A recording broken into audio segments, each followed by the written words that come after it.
Ma, alis na po ako. Papasok na po ako sa school. Oh, siya, sige. Ay nga po pala, Ma.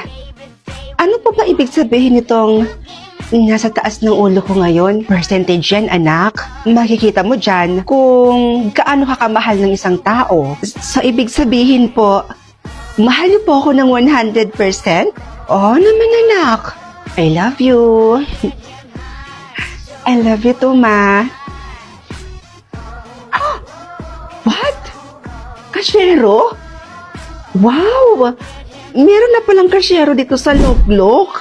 Ang galing! Di bale, pag uwi ko mamaya, panonoorin ko to. Hi, Bes! Good morning!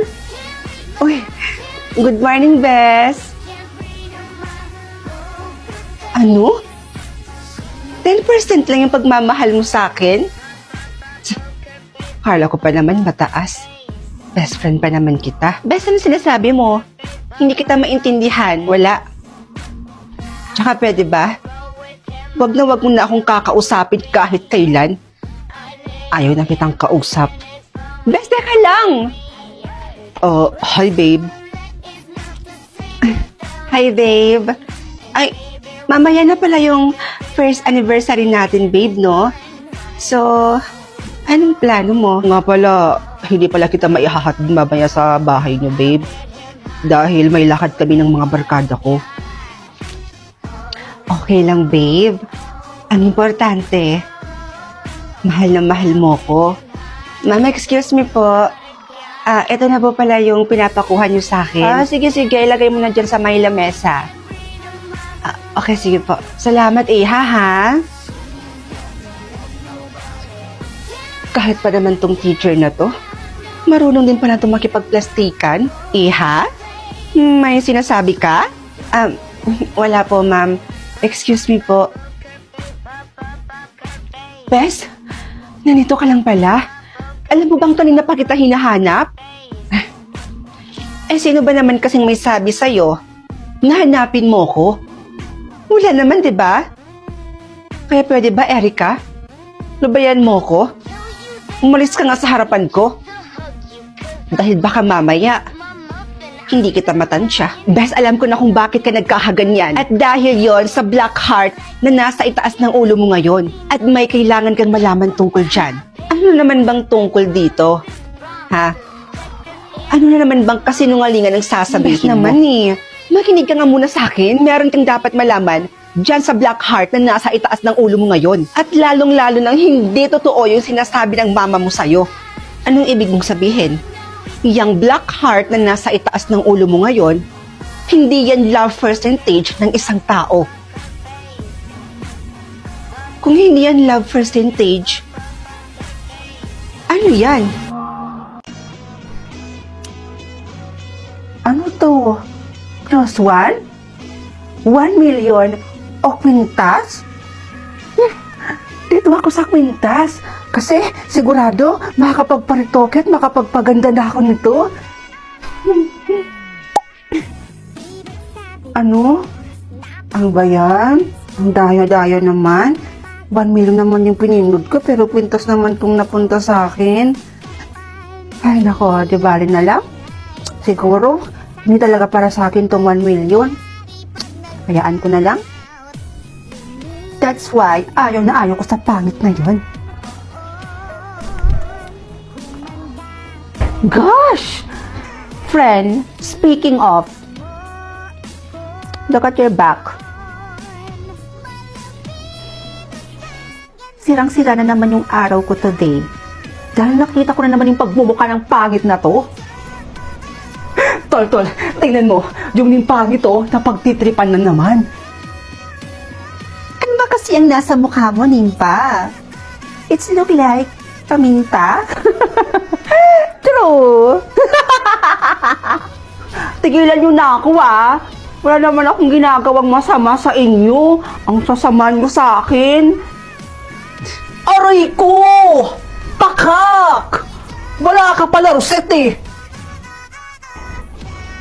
Tumatapang ka na, ha? Rosette! Yung mga notebooks ko, yun yung mga assignments ko eh. Balik mo sa akin yan. Mga assignments mo nandito?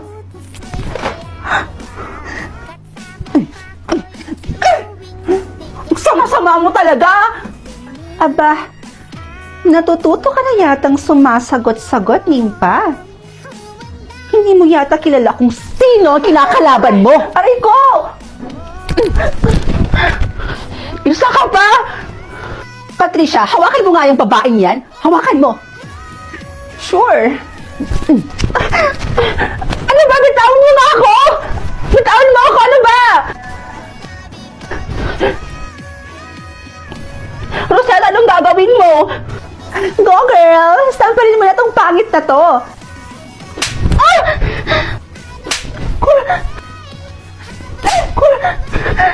Tama na! Tama na! Bitawan mo ako! At sa susunod na sagot-sagutin mo ako, hindi lang yan ang aabutin mo. Girls, tama na! Tama na yan. Dito to si ma'am.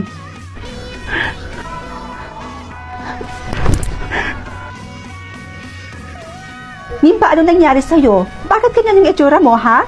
May nag-away ba sa'yo? Wala po. Ayos lang po ako, ma'am. Okay, class. Bago ko makalimutan, year-end party or Christmas party niyo na tomorrow. Kailangan niyo nang pumili kung sino ang inyong mareregaluhan. And actually, bumuo na ako dito ng mga pangalan ninyo. Buburot na lang kayo dito kung sino ang inyong mareregaluhan. O Rosette, ikaw na mauna. Perfect.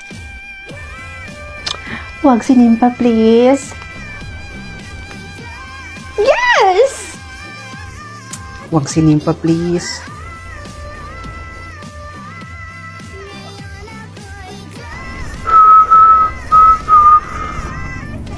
Ayawa.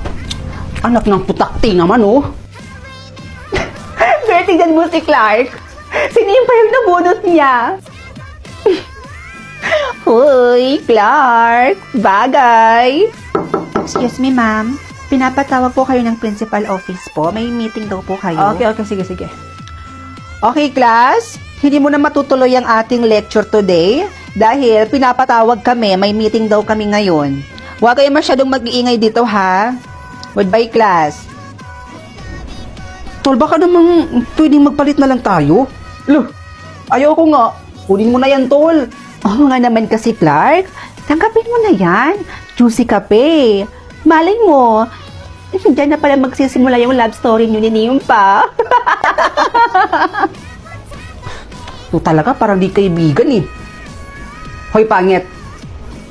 Alam mo, kung ako sa'yo, huwag ka lang sumali sa ganito. Kasi, hindi ka naman nababahagi dito eh. At isa pa, wala akong alam na ireregalo sa'yo. Pangit mo kasi. Sakit mo naman magsalita, Clark. Umiyak na tuloy si Nimpangit. Inay, sa tingin niyo po ba, dapat pa akong pumunta sa year-end party namin? Aba, oo naman, anak. Bakit naman hindi? Baka kasi pagtawanan lang po ako doon eh. Alam mo, anak, huwag mo nang intindihin yung mga taong nanglalait o nang-aalip basta sa iyo. Ang mahalaga, wala kang ginagawang masama sa kanila. Hindi ka man maganda sa panlabas na anyo. Ang importante, anak, yung dito. Aanhin natin yung kagandahan mo sa panlabas na anyo. Kung hindi naman mabuti ang iyong kalooban, anak. Kaya wala kang dapat ikabahala, anak. Dahil wala ka namang tinatapakang ibang tao. Naiintindihan mo ba ako? Opo, Inay. Masusuot ko na rin itong kwintas na napili ko kahapon. Excited na ako. Isuot ko na nga to. Ayan. Ang ganda. Naku, bagay na bagay itong kwintas na to sa suot ko. Napakaganda. Pero bakit kaya ganon? Kakaiba yung nararamdaman ko sa kwintas na to. Na para bang may kakaiba sa kwintas na to. Di bali na nga lang. Inay? Inay? Bagay po ba sa akin yung suot ko? Diyos ko, ma'am? Sino po kayo? At bakit po kayo nakapasok dito? Inay ako to. Ako po ito si Nimpa.